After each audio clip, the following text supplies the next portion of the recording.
بہت بڑا مغالطہ ڈالا ہوا ہے۔ خلفائے راشدین، یہ جو ترتیب ہے، اس کے بعد کی ترتیب، اس کے بعد کی ترتیب، جب تک دنیا میں اسلام غالب رہا، اس ترتیب کا ذرا مطالعہ کیجئے ہم اپنی اصل سے کتنا دور ہو چکے ہیں لوگوں۔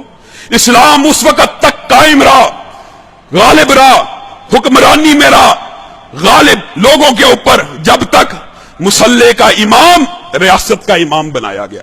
جب تک مصلی کا امام ریاست کا امام ہوتا ہے، یہ اسلامی شریعت کے اندر بھی ہے۔ اگر یہ جو سیاست جس کو آپ اور میں، کتنی غلط فلسفے معاشرے میں پھیلے ہوئے ہیں، یہ سیاست مولوی اور شریف بندے کا کام نہیں۔ جب آپ اپنے منہ سے یہ کہتے ہو کہ سیاست عالم دین مولوی شریف بندے کا کام نہیں، تو گویا آپ اس بات کے اوپر مہر تصدیق کو ثبت کرتے ہیں کہ یہ چوروں، لٹیروں، بدماشوں، وڈیروں کا کام ہے۔ آپ خود کہہ رہے ہیں جب یہ کام ہی چوروں، لٹیروں، وڈیروں کا ہے تو پھر معاشرے میں تبدیلی کیسے آئے گی؟ لوگوں، یہ فلسفہ یورپ کا گڑا ہوا، مغرب کا گڑا ہوا، انہوں نے اپنے چرچ کو اپنی سیاست سے الگ کیا۔ آج مسلمان یہ سمجھتے ہیں یہ جی چور